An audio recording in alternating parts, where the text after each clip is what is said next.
Salut, je suis Estelle Every, autrice de romances contemporaines et de romances paranormales. J'ai été découverte sur la plateforme d'écriture Fixia et éditée par Hugo Roman en 2018 avec le titre Endless Night, tome 1 et tome 2, qui sont parus donc en poche chez Hugo en 2018. Depuis, j'ai publié d'autres livres toujours en romance. Donc chez Hugo aussi, on retrouve l'adaptation en roman du jeu vidéo Is It Love Colin. Et puis depuis, j'ai aussi publié de la romance paranormale, donc avec la série des Cupidon Brothers, qui est dispo sur Amazon gratuitement dans l'abonnement Kindle et en brochet ou en e-book sur le site.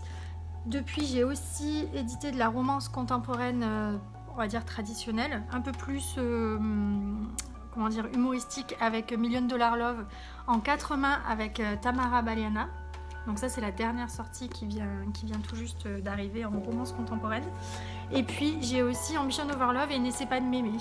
Donc ils sont deux romances contemporaines, donc l'une qui se passe dans le parc Disneyland Paris et l'autre qui se passe à Boston, et c'est plutôt une romance de campus. Voilà, donc grosso modo c'est mon univers aujourd'hui, la romance contemporaine et la romance paranormale.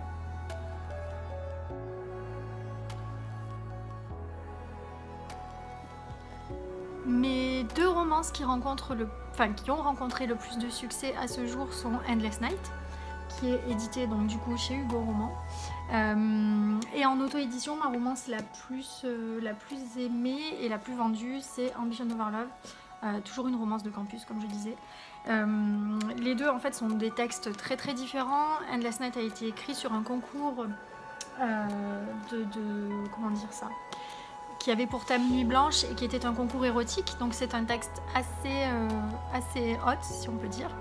Et puis Ambition Over Love est une romance plus classique qui a lieu sur le campus d'Harvard, donc à Boston. Voilà.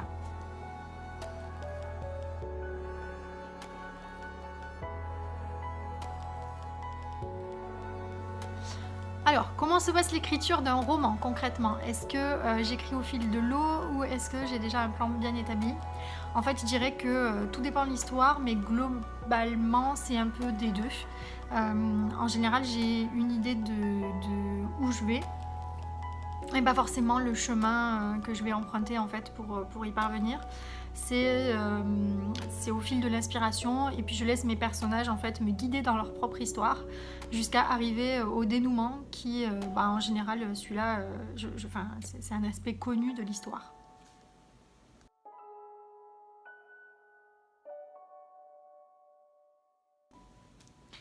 Alors, mon écriture est-elle influencée par des auteurs ? J'ai envie de dire oui et non, c'est-à-dire que quand je lis des livres, en général, j'ai tendance à m'imprégner un petit peu du style de l'auteur ou de l'autrice, ce qui fait que après, mon texte peut s'en ressentir.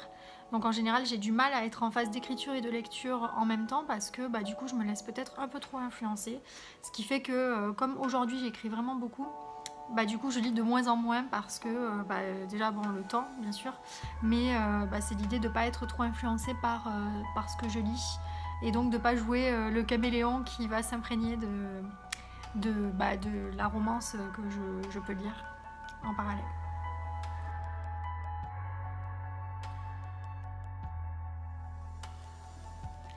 Alors, quels sont les bons et les mauvais côtés du métier d'auteur?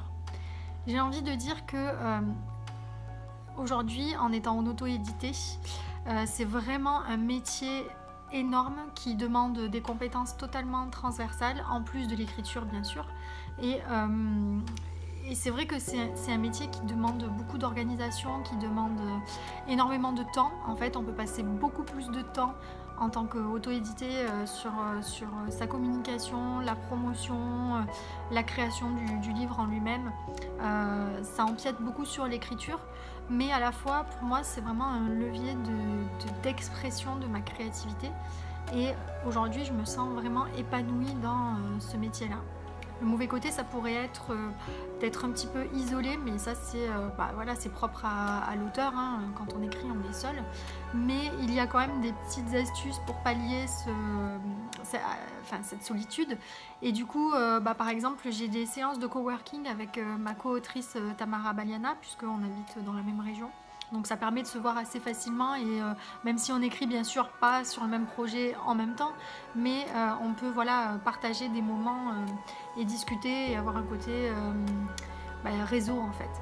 Et puis bien sûr il y a le côté de d'entraide avec d'autres autrices sur les réseaux sociaux, des sessions d'écriture en fait qu'on va faire ensemble et partager via des discussions Zoom par exemple.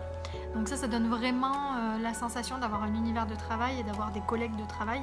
À la différence près que là, on peut choisir ses collègues de travail au lieu de les subir dans un travail, on va dire, plus classique.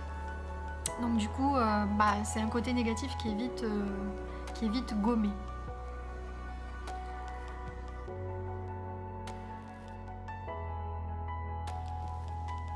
Alors, en ce qui concerne les projets en cours, oui, bien sûr, j'en ai tout le temps, j'en ai même, je pense, un peu trop. Donc, il y a déjà un projet de romance contemporaine écrite à 4 mains avec Tamara Baliana, qui est donc en fait le tome 2 dans la série $1 000 000. Donc là, il y avait le tome 1, $1 000 000 Love.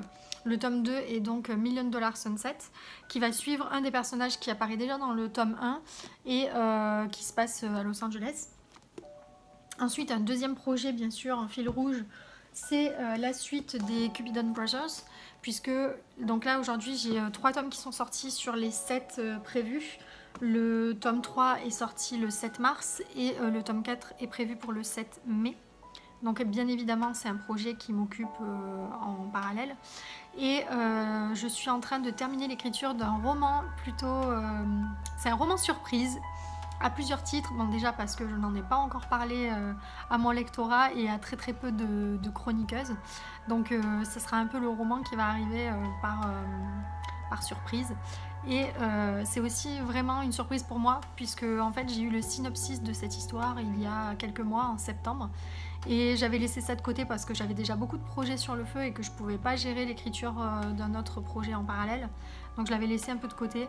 Et quand j'ai voulu enchaîner sur l'écriture du tome 4 des Cupidons, en fait c'est cette histoire-là qui s'est invitée dans ma tête. Et du coup c'est une véritable obsession. Donc du coup je suis vraiment en train d'écrire cette histoire et de la boucler. Ça devrait être terminé d'ici quelques jours pour pouvoir la sortir en avril. Voilà. Donc j'en reparlerai un petit peu plus tard. Et puis vous retrouverez de toute façon mon actu sur les réseaux sociaux, que ce soit Facebook ou Instagram. Faut pas hésiter à venir me faire coucou. Je suis assez accessible et j'aime beaucoup papoter, donc du coup vraiment ça sera avec grand plaisir. Voilà, à très vite.